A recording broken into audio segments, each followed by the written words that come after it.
Vamos orar, irmãos. Graças a Ti, Pai Santo, que o Senhor não nos deixou órfãos, mas enviou o Paracletos, o Espírito Santo. É o nosso ajudador, nosso instrutor, que nos faz lembrar de todas as palavras que o Senhor nos falou, que nos deixou registrado e, sobretudo, Ele glorifica Jesus. Te louvamos pelo ministério do Espírito entre nós, nos levando a cantar a Cristo. Ó Deus, abra cada vez mais os nossos olhos, para que possamos ver a Jesus. A ninguém mais ver, senão a Jesus. Pedimos a Tua graça, Senhor, para considerar o Senhor na Tua palavra. Seja misericordioso conosco, Senhor. Purifica-nos nessa hora pelo sangue precioso do Cordeiro. O Senhor sabe que de nós é impossível compreender a Tua palavra. Tem misericórdia, Senhor. O Senhor nos reuniu nesse lugar e nós queremos aprender do Mestre, para que o Senhor avance a Tua obra entre nós nesses dias. Ajuda-nos, Senhor. Pedimos a Tua bênção e a Tua graça para falar, ouvir, sobretudo compreender. Que o Senhor esteja passeando entre nós.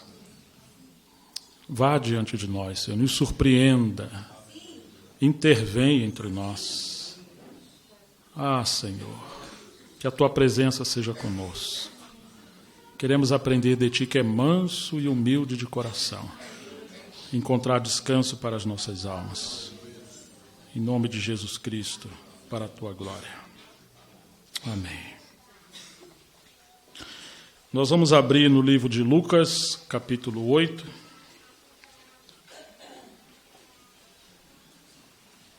Versículos de 1 a 3.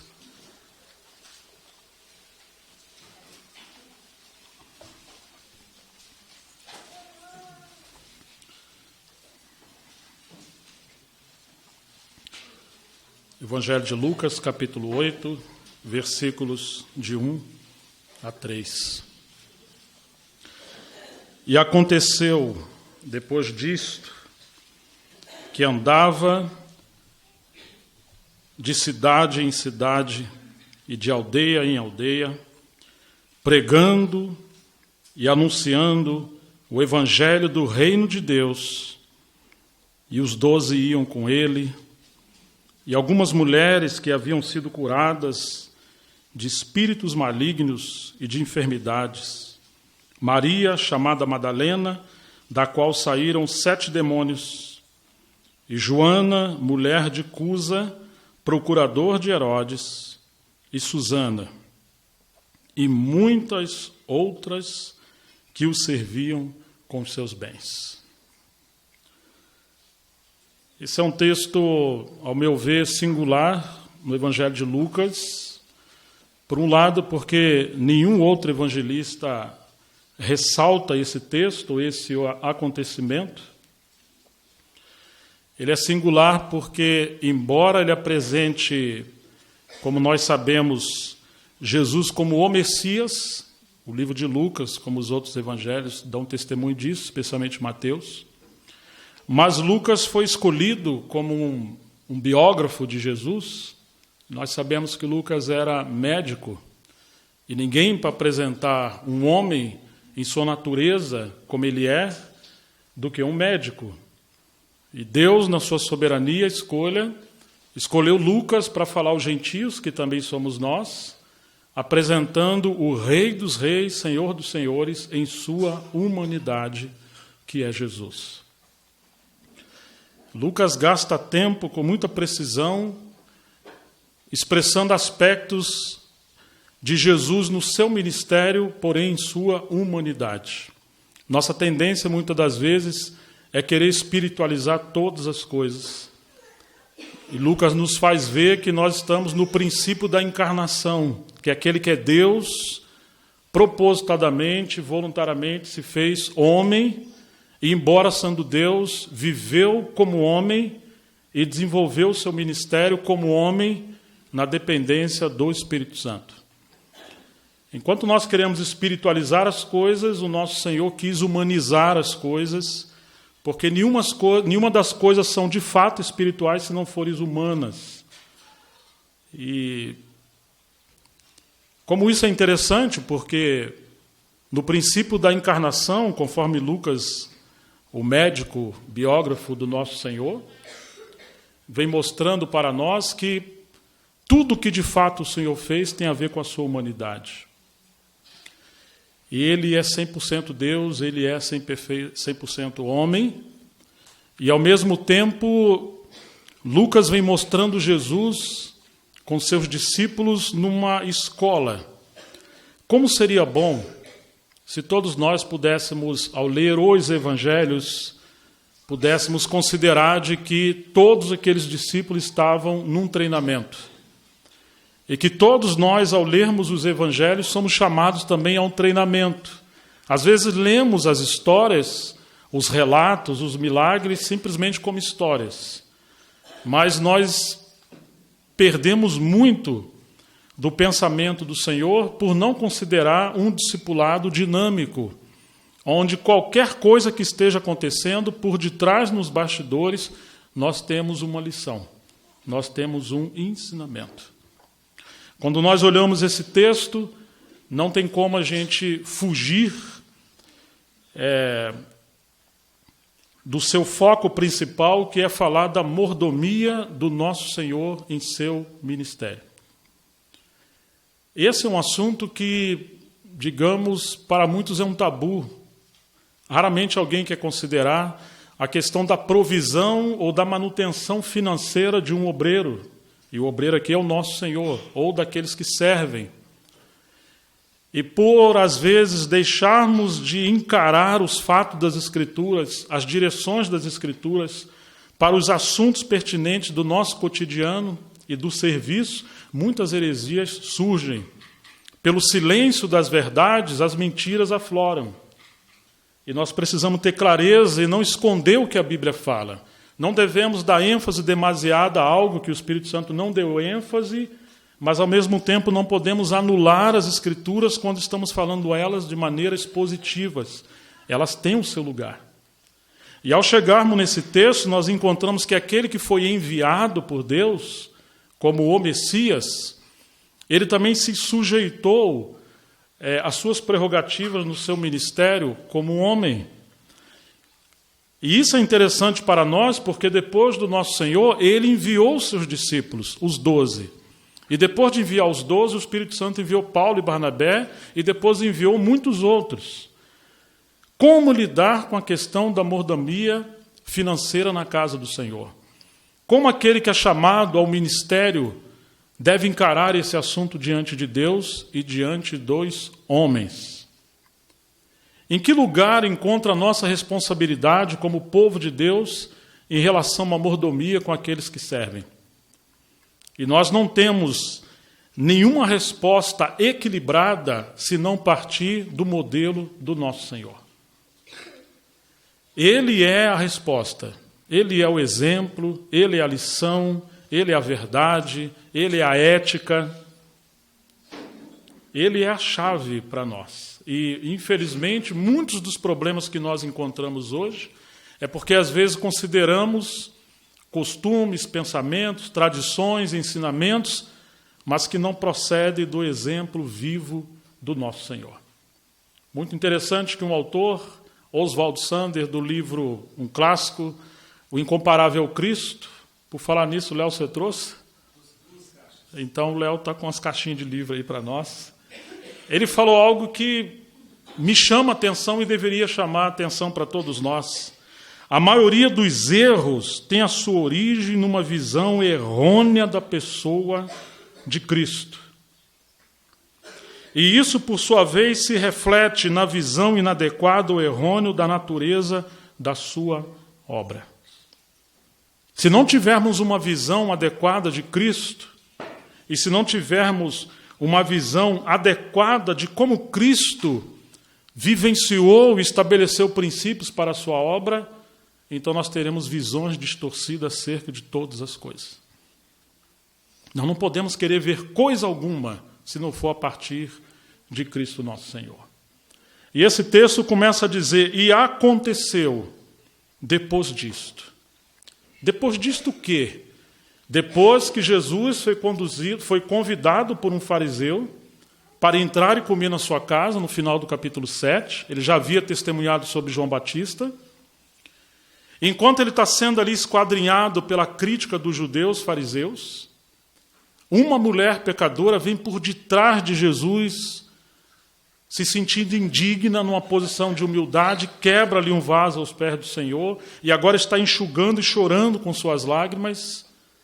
Aquele fariseu julga o nosso Senhor e diz que se ele de fato fosse um profeta, ele saberia quem era, porque ela era uma pecadora.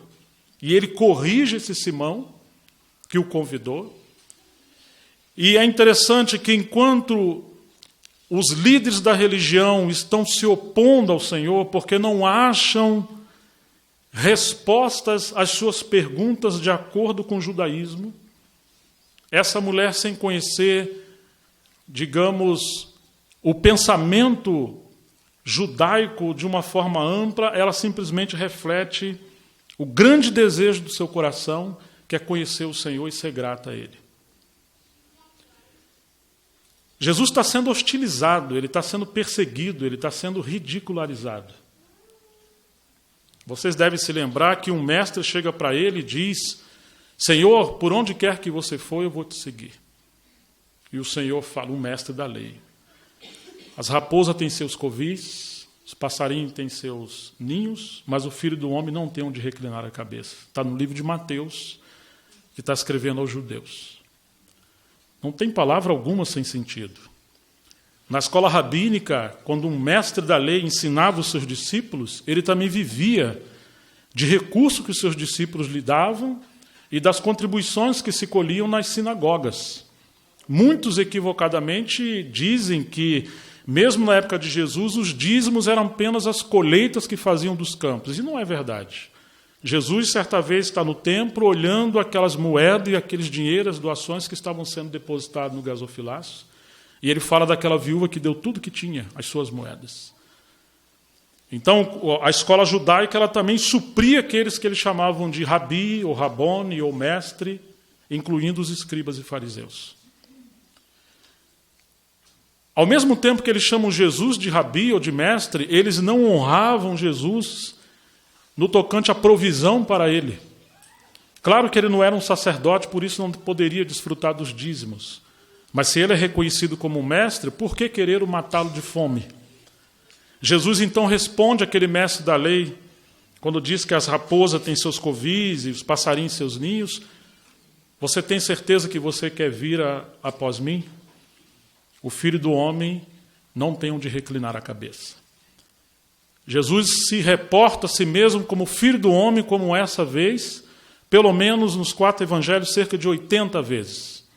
Ele está se referindo a uma profecia de Daniel, que ele é visto como Filho do Homem. E ali é uma identidade de que ele seria o Messias que haveria de vir e reinaria sobre todas as nações.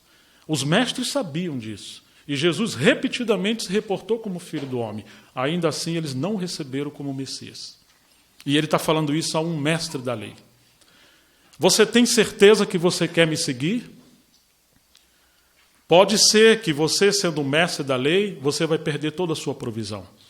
É um chamado não apenas a um discipulado para seguir Jesus, mas é um chamado também à sua vida piedosa. É um chamado à sua pobreza. Pobreza no sentido de escolha, de que, embora ele sendo Deus, ele não usaria suas prerrogativas como Deus para suprir as suas próprias necessidades humanas no seu ministério. Aconteceu que depois dessas coisas, ou seja, dessa oposição, e de que essa mulher reconhece a Jesus, Jesus agora deixa esse ambiente hostil de Jerusalém, e diz o texto em Lucas 8:1, que aconteceu que depois disso, ele andava de cidade em cidade.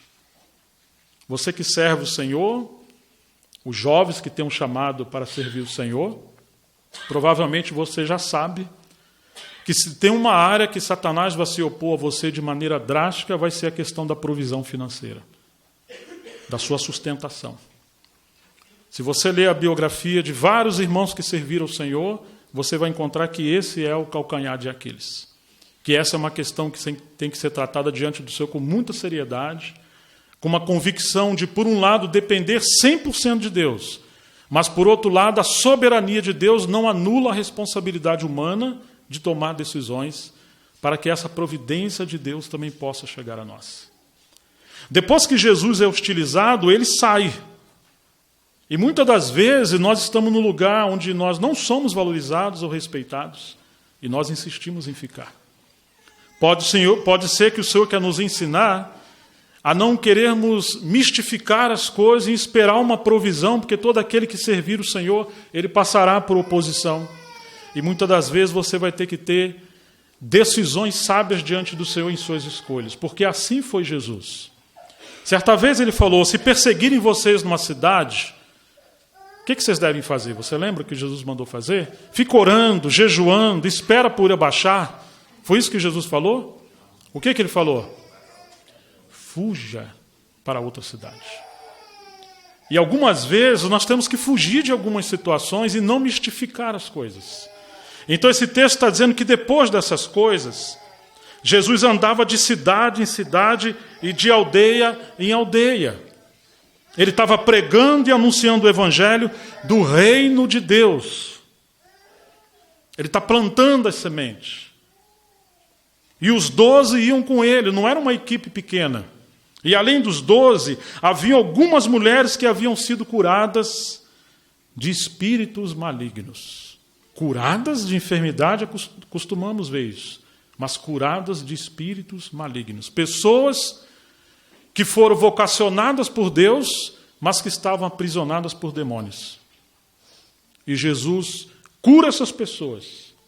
Cura essas mulheres e elas agora estão seguindo o Senhor.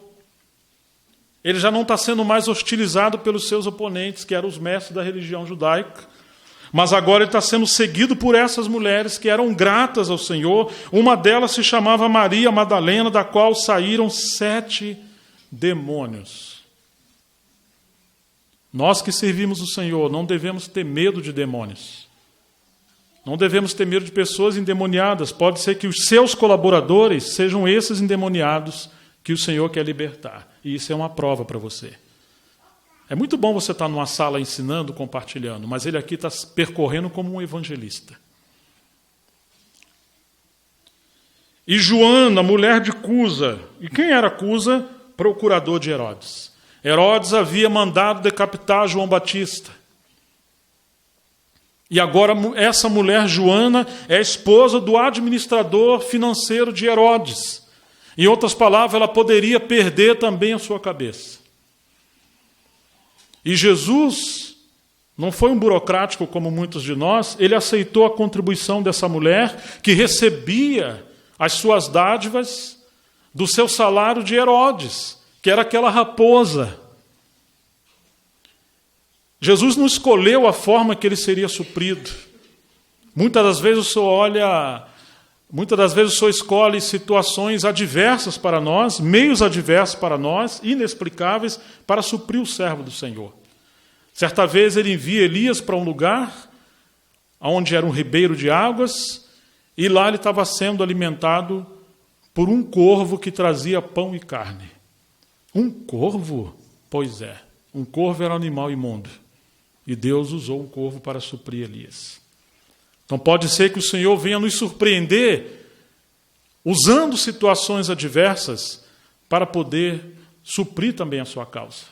E agora ele está usando essa mulher, que é claro que aqui é uma discípula do Senhor, mas ela era mulher do procurador de Herodes. Será que nós estamos, de fato, quebrantados ao ponto de respeitar a soberania do Senhor, que nós tanto falamos, que cremos, e Ele escolheu os seus métodos e os seus caminhos para suprir a sua obra? Ou nós queremos escolher os meios para Ele suprir a sua obra? E Susana, e olha que interessante, e muitas outras mulheres que o serviam com seus bens. Você percebe que não tem um homem aqui? Nós só temos mulheres? E parece que não, mas nós temos lições preciosas diante desse contexto, que talvez vamos tocar um pouco mais para frente. Mas muitas mulheres estavam aqui servindo o Senhor. Talvez nós acreditemos que não se deve falar desse assunto de questão financeira. O irmão Oswald Sander, no seu outro livro chamado Paulo, o Líder, eu acho que seria muito bom os irmãos que puderem ler, aqueles que querem servir o Senhor. Ele diz assim: em nenhuma área Paulo exerceu cuidado mais meticuloso do que na sensível área das finanças. Nesta área, ele dá um importante exemplo para o dirigente cristão. Não seria exagero dizer que maior é o número de líderes que perderam poder espiritual mediante o uso errado ou por uma atitude errada para com o dinheiro, uma atitude errada para com o dinheiro, do que por qualquer uma outra causa. Às vezes nós vamos bem em muitas áreas, mas esse irmão Sander está dizendo que muitas das vezes, por não observarmos essa questão financeira, nós podemos perder a nossa carreira, encerrar o ministério e termos grandes transtornos na nossa vida cristã e na nossa vida ministerial. Em seus ensinos, segue ele, o nosso Senhor atribuiu uma surpreendente importância ao dinheiro. De certo modo, o dinheiro figura 1 de cada 6 versículos dos evangelhos sinóticos. Você já imaginou isso? A cada 6 versículos, o dinheiro aparece uma vez? E em 16 de suas 38 parábolas, o assunto do dinheiro aparece. Desse modo, Jesus reconheceu que o dinheiro é uma das realidades centrais da vida, do berço ao túmulo de uma pessoa. Ele é um assunto acerca do qual não se pode ser neutro. Ele precisa ser tratado sobre a ótica do Senhor. O avarento faz apologia a uma fútil espiritualidade, querendo fugir da responsabilidade humana, dizendo que Deus não se importa com dinheiro. Na verdade, disse Oswald Dayton, que é autor do livro O Dinheiro, Jesus Cristo falou mais sobre o dinheiro do que sobre todos os outros assuntos no seu ministério. Há na Bíblia 500 versículos sobre oração, menos que 500 sobre a fé, porém mais de 2.350 sobre o dinheiro e posses. Temamos, então, que ao concentrar demasiado esforço em provar que o dízimo foi só uma passageira obrigação da lei, não estejamos, na verdade, sagazmente manipulando um meio para justificar a nossa avareza e assim escapar da responsabilidade em honrar a Deus com as nossas finanças. Eu não estou fazendo apologia ao dízimo, mas eu estou fazendo uma crítica à nossa falsa espiritualidade em não querer tratar esse assunto à luz da Bíblia. E por não lidarmos com isso, à luz da Bíblia, muitos dos servos do Senhor acham que estão tomando a cruz no sofrimento, mas na verdade estão sendo torturados por espíritos enganadores. Achando que estão tomando a cruz, nós podemos estar sujeitando os servos de Deus a uma tribulação que não glorifica a Deus. A seara é grande, poucos são os trabalhadores, os poucos que temos, às vezes nós matamos ou abortamos os ministérios. O conselho que Paulo ressalta do Velho Testamento a Timóteo é: não atarás a boca do boi que debulha o grão. E ressaltando Jesus, Paulo diz: digno é o trabalhador do seu salário. Como dizer que isso não é espiritualidade ou espiritual se Jesus foi o que mais falou disso? Assim como muitas vezes evitamos falar do inferno, sendo que Jesus foi o autor das sentenças mais duras sobre o inferno. Como iremos negligenciar a questão do jejum se o nosso mestre jejuava e falou do jejum? Nós temos uma contradição muito grande com o nosso estilo de vida cristã, que não está embasado no Cristo crucificado, mas num comportamento de uma igreja distante dos evangelhos do Cristo crucificado. Queremos um caminho mais fácil. E, na verdade, o assunto não é dinheiro. O assunto é o reino de Deus. Mas se fala de dinheiro, como disse Lutero, porque possivelmente a última coisa a se converter num homem é o seu bolso.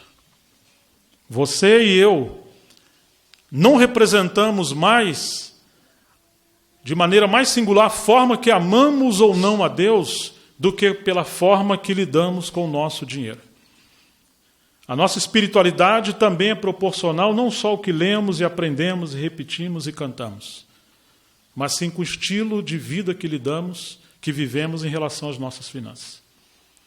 Os antigos diziam que se conhece um homem pelo seu contra-cheque, pela maneira que ele lida com isso. Esse é um assunto muito sério.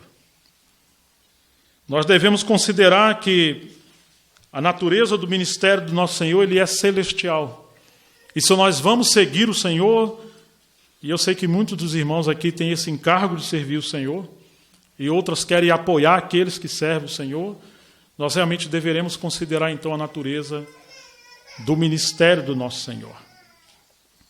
É muito interessante que Jesus, quando veio, isso já foi mencionado aqui, ele não foi reconhecido, não reconheceram o tempo da sua vinda. Não houve lugar para ele nas casas, para Maria dar à luz e ela ser hospedada nas casas ou nas hospedarias. O povo estava tão envolvido com religião e com política no período do alistamento, que Maria encontrou um lugar mais humilde entre os animais do que entre os seres humanos. Jesus nasceu, foi deitado num estábulo, numa manjedoura, e ali ele foi alimentado, ali ele foi abraçado. Aquele que serve o Senhor não deveria esperar aplausos e reconhecimento dos homens, porque o nosso Senhor não o recebeu. Na verdade, depois que Jesus foi batizado no Jordão, os céus se abriram, uma voz do céu veio e disse: "Este é meu filho amado em quem me comprazo." O Espírito Santo veio sobre ele. Então ele foi ungido. Imediatamente quando ele foi ungido, para onde ele foi? Ele foi guiado para o deserto. Para quê? Para ser tentado por Satanás. E qual foi a primeira tentação que o nosso Senhor sofreu? Se tu és o Filho de Deus, provê as suas próprias necessidades. Você está equivocado. Ou você não é Filho de Deus, e o Pai havia acabado de falar que ele era, ou você é Filho de Deus, e você vai ter que se virar sozinho, parece que Deus te abandonou aqui. A primeira tentação para aquele que foi ungido ao ministério foi em relação à sua provisão. E pode ser que a sua primeira tentação ao servir o Senhor também seja em relação à sua provisão.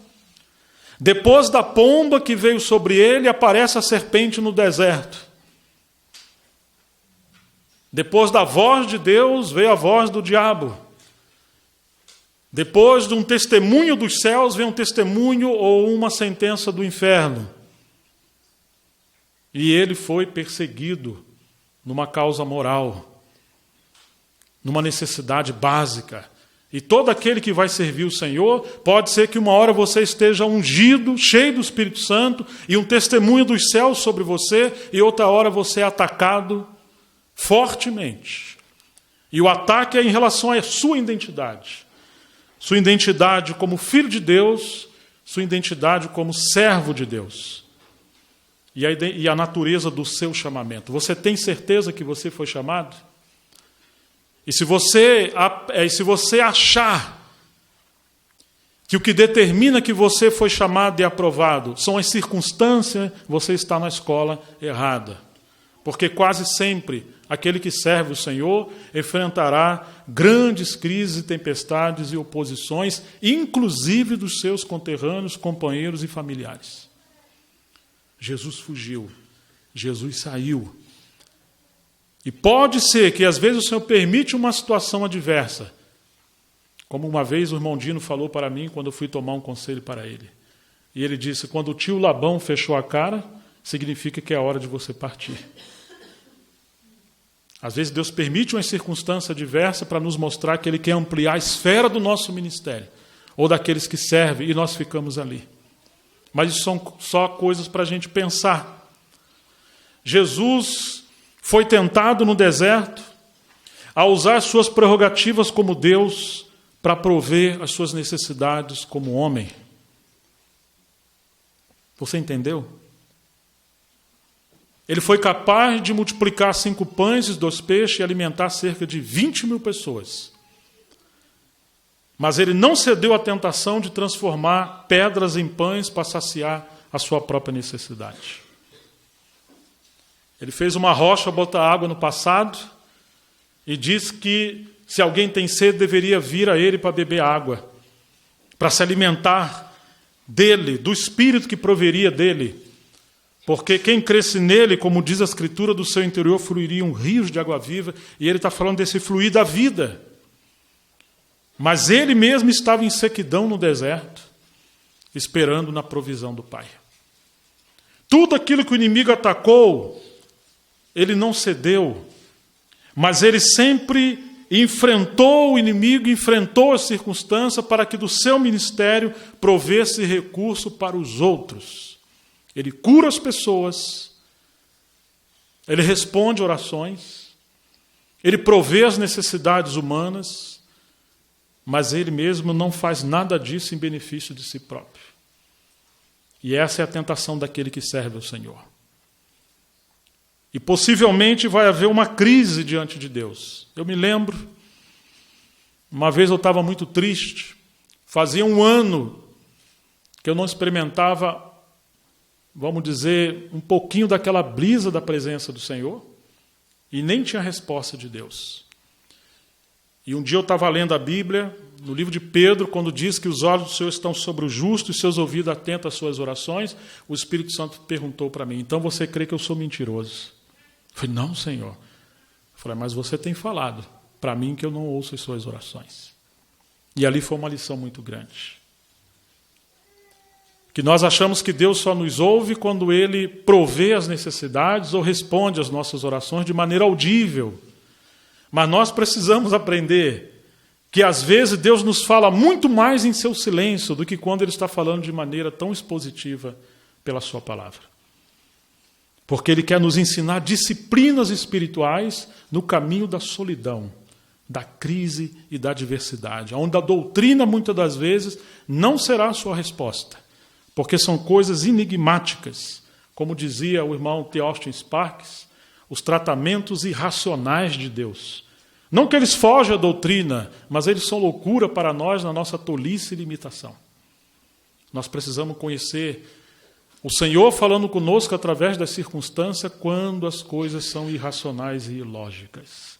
E pode ser que Ele nunca vai nos responder com clareza, porque a única coisa que Ele espera de nós é a confiança, a disposição para o sofrimento. Embora Ele veio como rei, Ele não foi discernido nem recebido como tal. Veio para os que eram seus, os seus não os receberam. Infelizmente, a obra de Deus estava em torno de um sistema judaico, e hoje a obra de Deus, em ampla escala, está no meio de um ativismo religioso. Graças a Deus que Simeão e Ana tiveram visão espiritual e viram o Senhor. E Simeão e Ana representam um remanescente. Às vezes é um grupo, é um núcleo pequeno que vai ter discernimento. E pode ser que nós estejamos trabalhando para algo muito mais adiante do que a nossa época. Então, quando nós pensamos da forma que Deus supriu o seu Filho, nós poderíamos também considerar 3 pontos. Em primeiro lugar, como Deus supriu o seu Filho na sua infância. Em segundo lugar, como Ele supriu o seu Filho na sua humanidade até Ele ser adulto, da sua juventude a Ele ser adulto. E em terceiro lugar, como Ele supriu o seu Filho no seu ministério. Porque Jesus teve ou viveu esses 3 níveis. Quando nós olhamos Ele na sua infância, você se lembra quando os magos do Oriente vieram seguindo uma estrela e encontraram o menino Jesus? O que eles entregaram ali a Maria? Você se lembra? Ouro, incenso e mirra. Claro que nós gostamos das alegorias, das tipologias, das aplicações, mas vamos ficar na literalidade do texto, pelo menos um pouquinho? Vamos deixar o texto falar conosco tal como ele é também? Porque ali é claro, ele está sendo reconhecido como rei, mas você sabe que depois Herodes quis matar o menino Jesus. E o Senhor, através de um anjo, fala para José para ele fugir para um lugar. Para onde ele foi? Ele foi para o Egito. E lá ele deveria ficar até que Herodes morresse e ele pudesse voltar. Como que você acha que Jesus, ou Maria e José, viveu aquele período do Egito? Segundo a história, foi aquela provisão de ouro, de incenso, de mirra, especialmente o ouro, a provisão que Deus usou, não apenas para reconhecer a ele como rei, mas para sustentar Jesus na sua infância. Ou você acha que aquele ouro ficou guardado? Não, irmãos, aquilo foi uma provisão.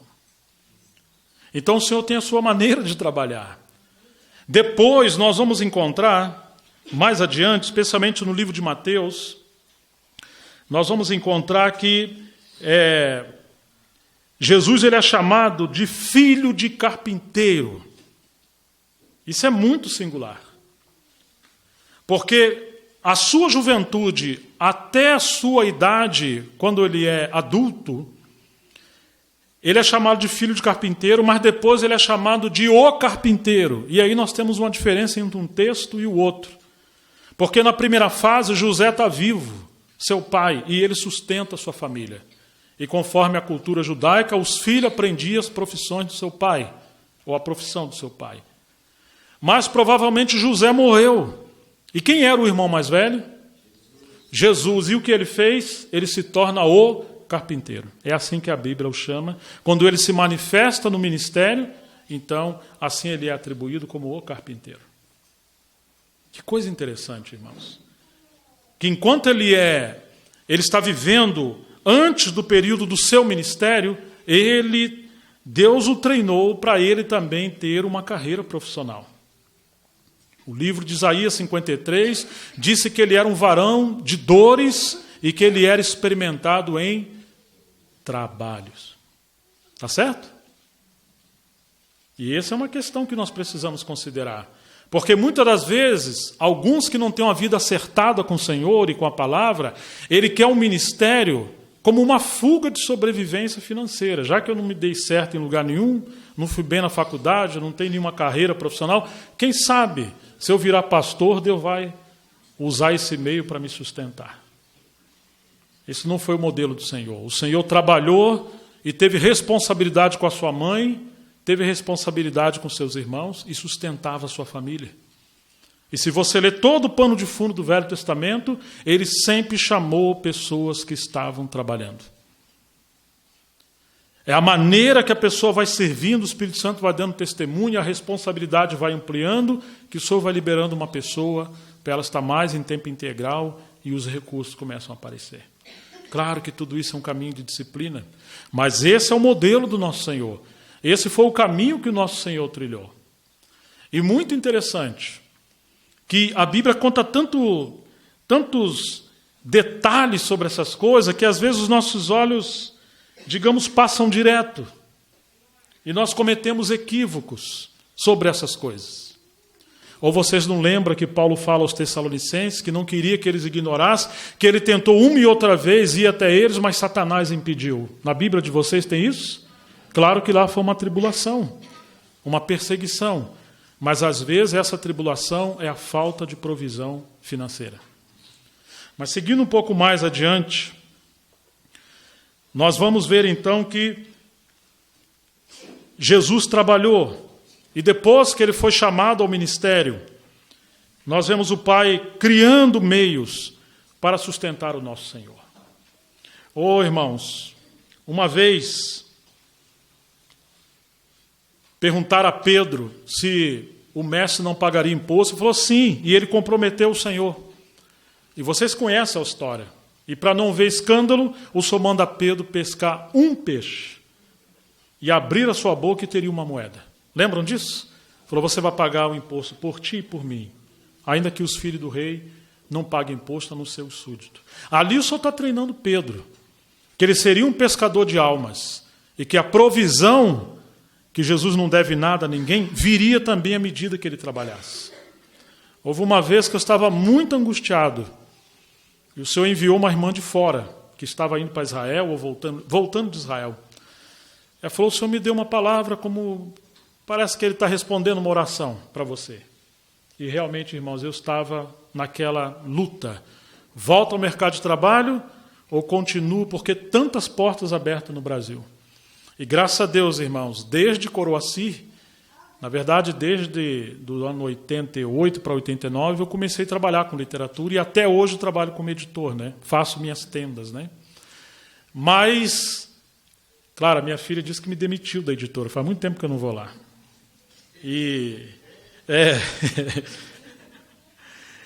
Mas eu me lembro que aquela irmã falou, ela contou essa palavra que o Senhor mandou Pedro pescar um peixe. Falou, irmão, pregue a palavra, semeie a palavra, virão peixes que têm ouro ou que têm uma moeda na boca. São irmãos que têm o encargo de prover recurso para a obra do Senhor. Não para um irmão, mas para a obra do Senhor. E nós precisamos orar por isso. Porque quando você pega o ministério do Senhor, aquelas mulheres tinham recurso. Né? Passaram-se uns dias, vieram outro irmão que veio de um outro país, sem saber de nada disso, e falou a mesma coisa. Porque Paulo vai falar isso depois, né? Que aquele que trabalha, trabalha com esperança de que aquele que semeia, ele vai colher, e o que trabalha com gado é lícito que ele beba do leite do gado. E às vezes nós temos uma falsa humildade, uma falsa espiritualidade de não lidar com essas coisas. Claro que ninguém pediu nada para si, não devemos fazer isso. Mas Jesus trabalhou preparando a próxima geração de obreiros, e quando você vai ver Paulo no final da sua carreira, ele está treinando Timóteo a como lidar com essa questão. Se você estabelece presbíteros, lembre-se que os presbíteros que governarem bem e se afadigarem do ministério da palavra e do ensino são dignos de duplo salário, ou de dupla honra. Timóteo não caia no equívoco de apenas querer que as pessoas sirvam, mas não ate a boca do boi daqueles que estão servindo. Seria uma injustiça ter irmãos servindo no ministério e as pessoas desfrutando do seu ministério e ao mesmo tempo que compartilha do seu ministério, mas não compartilha da sua mordomia. E Paulo está orientando Timóteo no final da sua vida. Quando ele fala aos Gálatas, na verdade vou perguntar se alguém sabe isso de memória. Alguém sabe aqui Gálatas 6:6? Gálatas capítulo 6, versículo 6?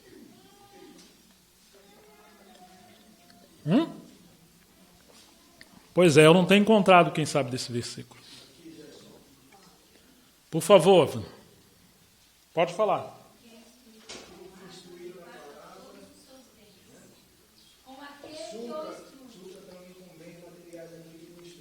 Reparta.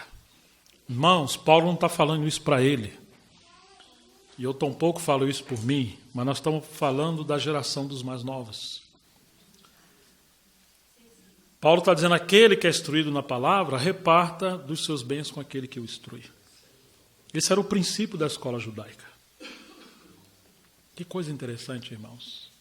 Porque hoje eu conheço vários irmãos que estão à margem, porque a igreja não foi fiel com a sua mordomia. Uma vez eu pensei, eu morava em Campos Gerais ainda. Nós somos bem exercitados em ficar sem energia, por corte, e sem água por corte, e sem comida por falta às vezes, e por muitas outras coisas. E uma vez eu estava ali, pensando diante do Senhor, é claro que o Senhor depois provia. Falei, meu Deus, a maioria dos irmãos acreditam que aqueles que servem no ministério tem que ser um George Miller do século XX, na época, né? O servo do Senhor tem que viver pela fé, mas a igreja não tem que viver pela fé em cooperar com o Senhor. Claro que um servo de Deus depende 100% de Deus. Ele não pede nada para si. Mas a igreja é a dispenseira da mordomia do Senhor. Eu me lembro que o Senhor sussurrou no meu ouvido, no meu coração. Ele supre o seu servo milagrosamente muitas das vezes. Isso é sinal da fidelidade de Deus com os seus servos, mas ao mesmo tempo é um juízo de Deus sobre aqueles que deveriam cooperar e não cooperam. O Senhor muitas das vezes opera os milagres porque a sua despensa está trancada. Estão entendendo, irmãos? A igreja é a dispenseira do Senhor. E às vezes nós não entendemos essas coisas. Que o Senhor provê os recursos para cada um de nós, para nós sermos mordomos e cooperadores do Senhor, como essas mulheres que serviam ao Senhor com os seus bens. Claro que essas mulheres eram mulheres agradecidas porque foram beneficiadas pelo ministério do Senhor. Não foram pessoas estranhas. E nós não devemos colaborar de maneira aleatória, ou fria, ou cega, ou irresponsável. Nós devemos ter responsabilidade de contribuir naquela causa, naquele encargo, ou naquela assembleia, ou naquele servo do Senhor, que nós estamos sendo beneficiados por aquele ministério. Certa vez, falando de provisão do Senhor no meio da crise, eu me mudei do Rio com a Miriam no ano de 94, e o Senhor colocou uma vez no meu coração de convidar os presbíteros e os cooperadores, era uma média de 18 pessoas, uns 5 presbíteros, diáconos e os irmãos que compartilhavam a palavra, para ir lá em casa, e eu ia compartilhar algumas sessões com eles da palavra, e ia servir um almoço ou algo assim. A Miriam falou, bem, mas como é que nós vamos fazer? Está faltando uma série de coisas. Eu falei, filha, fica tranquila, isso aí já está provido. A gente tinha 2 anos de casado. Aí ela entrou no banheiro, não tinha papel higiênico. E ela foi ao Carlinhos, que era um dos diáconos. Falou, Carlinhos, você sabe que a gente está aí servindo, o Gerson vai receber vários irmãos. Será que tem aí provisão para a gente fazer uma comprinha básica e precisa de papel higiênico e tal, não sei o quê? Queria comprar um frango. Ah, sim. E ele deu uma oferta para ela. Ela foi no mercado e comprou algumas coisas, pegou o papel higiênico e entrou no banheiro. Quando ela entrou no banheiro, foi colocar, no lugar onde se coloca o suporte, no caso, onde deve-se colocar o papel higiênico, tinha um papel higiênico quase brilhando, branco, reluzente. Assim. Ela olhou aquilo, falou, mas, bem, você comprou? Não.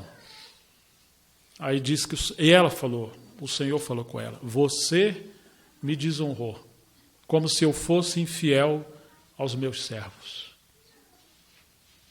Aí ela se arrependeu, foi guardar o papel higiênico que ela comprou para quando aquele acabasse. Quando ela abriu o armário do banheiro, irmão, não tinha onde pôr, estava cheio, entupido de papel higiênico, do melhor. Até hoje não sabemos como aquilo foi parar ali.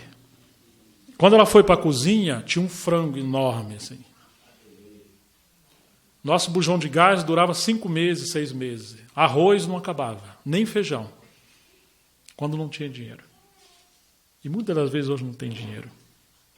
Hoje eu vivo um problema, que alguns irmãos acham que eu tenho recurso por causa da editora, né? Mas é o contrário, irmão, não tem recurso. A gente tem joelho e oração, e às vezes jejum.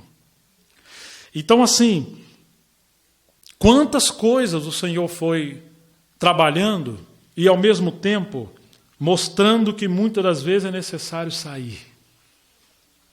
É necessário aceitar convites. É necessário se submeter a irmãos mais velhos quando nos convidam. É necessário aceitar, como Paulo fez com Timóteo, ser circuncidado. Nós estamos cheios de opiniões, somos teimosos. Às vezes o Espírito Santo quer nos guiar, mas nós resistimos.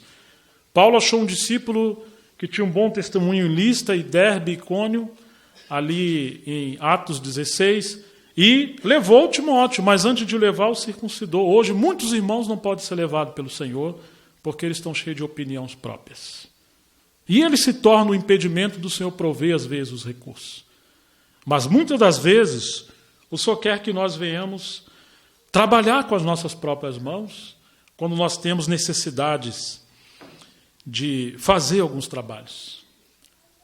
Você lembra qual era a profissão de Paulo? Paulo fazia tenda. Eu me lembro quando o irmão Steve esteve no Brasil, acho que foi no ano 2000 ou no ano 99, você estava, Léo? Fizeram várias perguntas a ele e ele passava o papel da resposta para o Shen, para o Mac, para vários irmãos. Até que fizeram uma pergunta pessoal, ele respondeu. Mas eu me lembro que uma das coisas que o irmão Stephen comentou naquele período é que ele fala de duas maneiras de medir ou de se ver a espiritualidade de uma assembleia. E ele comparou com a igreja em Filipos e a igreja em Corinto. Para a igreja em Corinto, Paulo era um peso. E o que Paulo teve que fazer? Fazer tenda. Isso é a igreja em Corinto. Enquanto que para Filipos, apesar de não ser uma igreja tão vasta financeiramente, tão farta, provavelmente era uma das igrejas dos macedônios, os recursos vieram da igreja em Filipos. Isso também são termômetros de medir a espiritualidade de uma assembleia local. Uma assembleia local esquece que uma das dádivas que ela tem diante do Senhor de responsabilidade é de ser uma cooperadora para que a causa do Evangelho possa avançar. E muitas das vezes Deus vai usar muito mais os pobres, como aconteceu com os pobres da Judéia. Paulo disse que queria que os irmãos coríntios soubessem da graça que Deus deu às igrejas da Judéia, não a uma igreja, mas às igrejas. É uma graça, no singular, as igrejas no plural. Uma graça especial que é a questão da mordomia e naquele período, no caso, foi prover para os pobres da Judéia. Mas muitas das vezes Deus conta muito mais com os pobres do que com aqueles irmãos que têm recursos.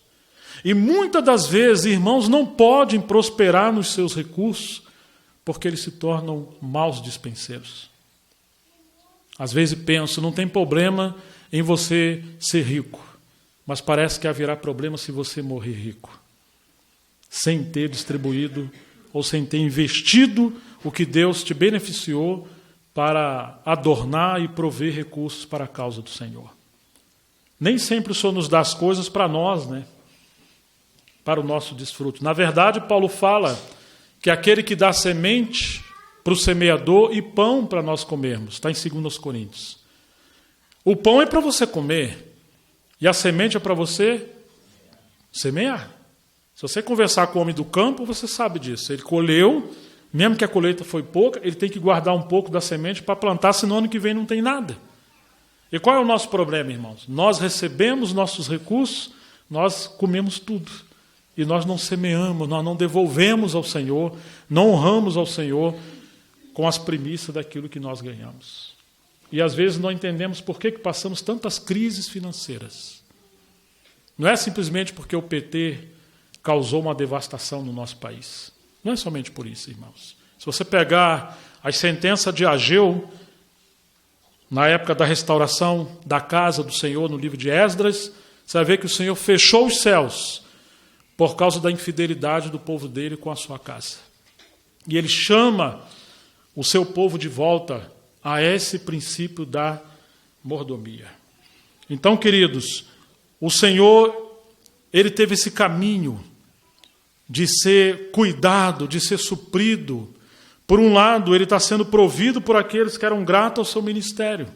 Nós não devemos esperar e nem sequer deveríamos alimentar a possibilidade de haver colaboração com pessoas que são apáticas ao serviço dos servos do Senhor. Mas muitas das vezes o Senhor coloca pessoas que estão sendo supridas pelo encargo espiritual.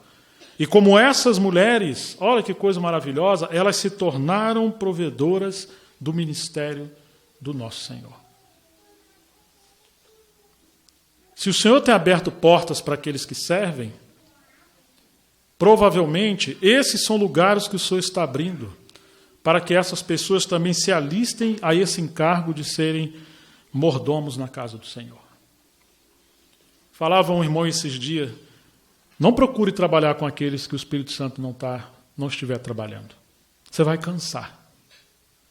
Porque nós não podemos ser prósperos no ministério se as pessoas estão com o coração fechado para receber a palavra de Deus.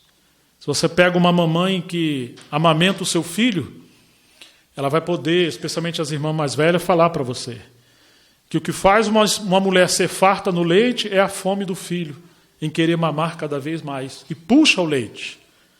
Mas quando um filho não quer se amamentar, provavelmente vai petrificar aquele leite e aquele peito vai sentir dor. Muitas das vezes o ministério não flui com tanta graça e unção, porque nos lugares onde nós estamos, ele não é apreciado. As pessoas estão fartas, e a alma farta, ela pisa o favo de mel. E para o faminto, até o amargo é doce. Quando Jesus está sendo rejeitado ali, ele passa a ir para lugares onde havia fome e sede, e o seu ministério foi apreciado. Então não tente trabalhar e servir nos lugares onde você não é apreciado. Pode ser que seja um tempo de silêncio, mas pode ser que sejam meios que Deus está usando para você dar um passo adiante, ou você se dedicar a uma outra coisa na sua vida. E nós vamos encontrar que através dessas dádivas que o Senhor recebia, Jesus teve uma bolsa. Parece estranho falar que Jesus teve uma bolsa. Mas você vai encontrar em João capítulo 12, versículo 3, e eu vou ler, se você quiser me acompanhar, diz assim, João 12, versículo 6...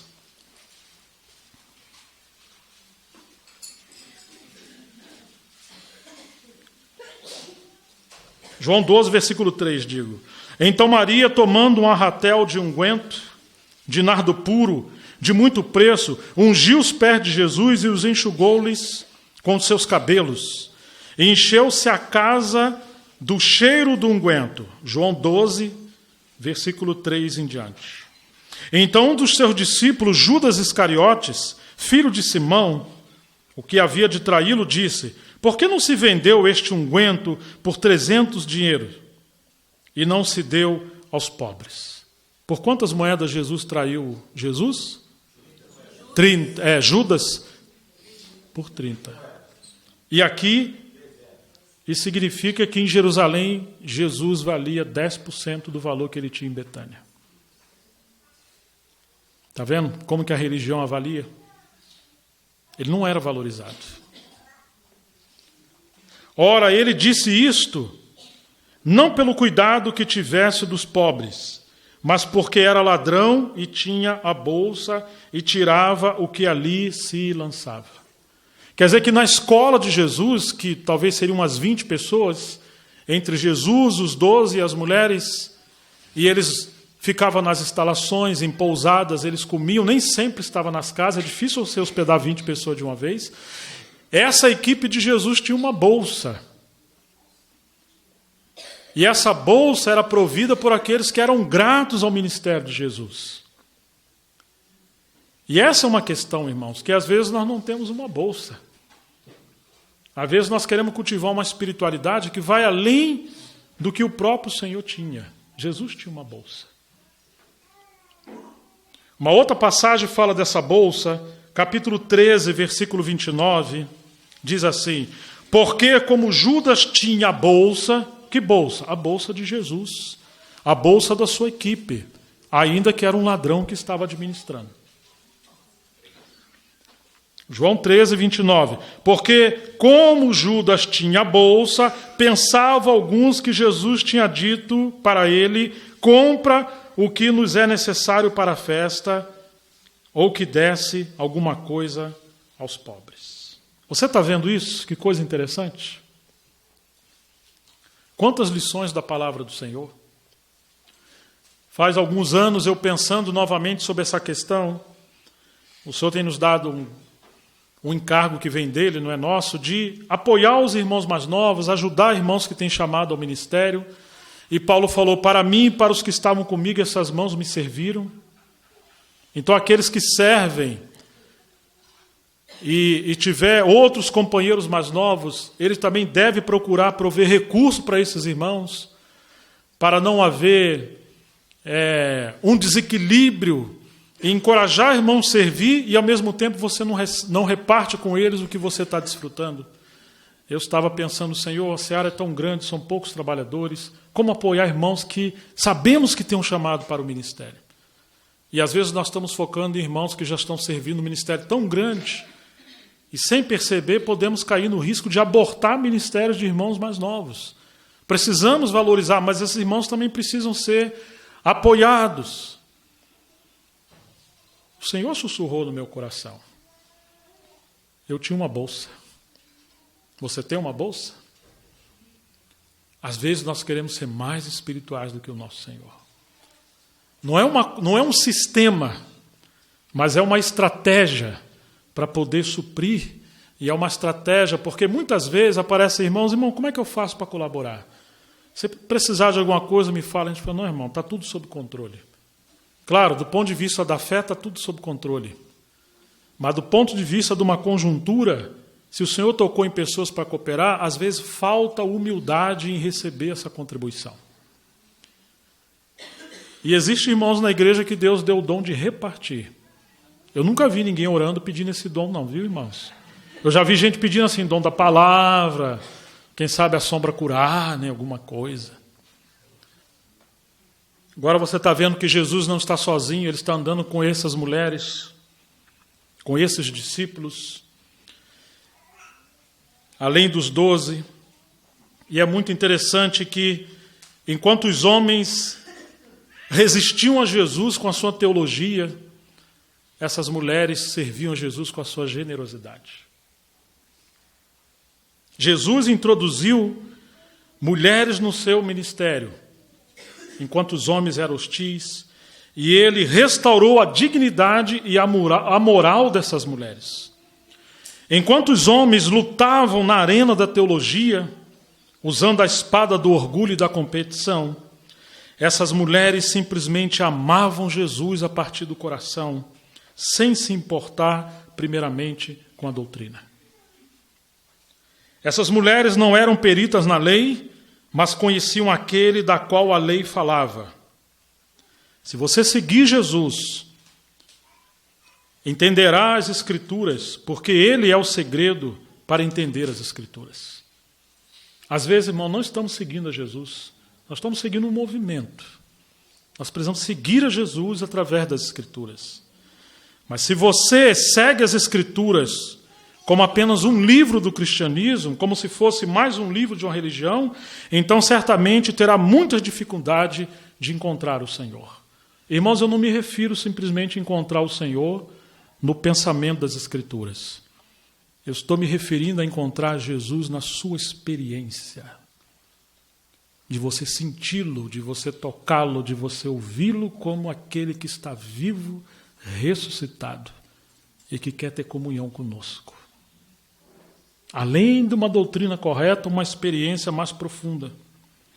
Elas foram alcançadas pelo seu amor e o seguiam a partir do coração. Elas o serviam com seus bens como gratidão por seus milagres, enquanto eles o perseguiam por ele ter feito milagres. Quanto mais milagres Jesus fazia, mais eles perseguiam, e mais elas amavam, e mais elas seguiam, e mais elas eram generosas. Jesus quebrou o paradigma da rejeição dos rabinos às mulheres e restaura a dignidade dessas mulheres aos serviços espirituais. O irmão mestre Camp Morgan, ele diz, vale a pena notar, pelo menos, que não temos registro de nenhuma mulher sendo hostil a Jesus nas suas narrativas dos evangelhos. Você lembra de alguma mulher resistindo a Jesus? As mulheres têm esse coração de mãe, de cuidado. E muitas das vezes nós homens não percebemos essas coisas. Quando Jesus ressuscitou, quem viu primeiro? Quem estava lá primeiro? Quem foi mais sensível primeiro? Foram as mulheres. Alguém certamente falou, se você que é uma igreja bem organizada, bem estruturada, bem, como se fosse uma empresa, enche ela de homens nos serviços. Mas se você que é uma igreja mais como família, orgânica, a comunhão do Espírito Santo, introduz as mulheres, além dos homens. Embora as mulheres não tenham liderança, elas têm esse coração cheio de sentimento, de afeto e de serviço, de ver os cuidados e tocar nos aspectos humanos, que muitas das vezes nós não temos essa percepção. Enquanto a incredulidade deles, gerada pelo conhecimento sem piedade, os impedia de desfrutar dos seus milagres. Ele expulsou os demônios e curou essas mulheres que creram com simplicidade e fé em sua mensagem. É uma tragédia peculiar dos homens tentarem bitolar o mestre e a sua forma de agir a partir da cabeça, usando a lógica. Nós restringimos o Senhor, enquanto é virtude das mulheres se relacionarem com Ele a partir do coração em simplicidade. E o Senhor quer ensinar isso para nós que somos homens. Sempre haverá um irônico drama entre a cegueira religiosa daqueles que se julgam sábios e estão nas trevas, e aqueles que são simples, que tocam os céus a partir do coração. O orgulho do conhecimento meramente intelectual, sem a fome e a humildade para buscar ardentemente conhecer de fato ao Senhor, é a chave que abre as portas do inferno e alimenta a incredulidade na obra de Deus. Quanta incredulidade, irmãos! Apesar de tanto conhecimento. Todo esse cenário é uma advertência para nós de que é possível estar doutrinariamente certo na cabeça e apostatado no coração. Ou ter um coração em chamas pelo Mestre sem estar devidamente com a cabeça ajustada pela doutrina. E o Senhor vai ajustar isso depois. O equilíbrio se encontra na comunhão sincera com Deus, entrando nas Escrituras de mãos dadas com o anfitrião, que é o Espírito Santo, que as inspirou e as revela. Essas mulheres passam a ser os instrumentos da providência divina, que canaliza a mordomia dos céus para o sustento financeiro daquele que, embora sendo Deus, escolheu viver e servir como homem. Embora Lucas ressalta por nome três dessas mulheres nessa passagem, ele cuidadosamente registra que haviam muitas outras. Eu termino dizendo que os milagres demonstram a fidelidade do Mestre com seus servos, como eu falei ainda há pouco, e ao mesmo tempo juízo para com aqueles que trancam a dispensa da providência divina. Irmãos, essa mensagem é para nos provocar a pensar, nos provocar a refletir, nos provocar a discernir e a considerar essas coisas diante do Senhor. De que se por um lado você é chamado para o serviço, saiba que você vai passar crise sobre isso, tribulação, oposição.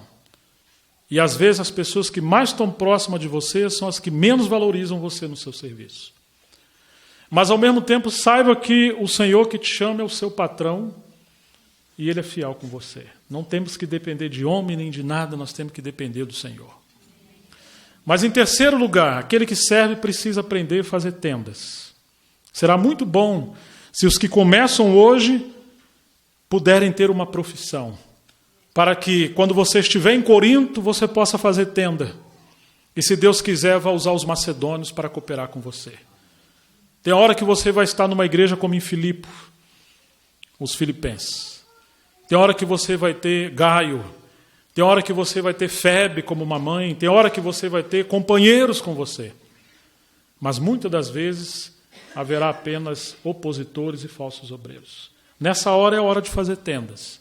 Ou nessa hora é a hora de você fazer como Jesus em Lucas 8. Vai para outro lugar. Bom será se você tiver um trabalho, um emprego, onde você não fica preso quando o Espírito Santo quiser soprar para você ir para algum lugar. Mas que você possa prover recursos para a sua casa, porque você é o provedor da sua casa. Que Deus possa nos dar equilíbrio. Mas ao mesmo tempo, irmãos, venhamos reconhecer, todos nós temos um chamamento para sermos cooperadores do Senhor também nesta causa.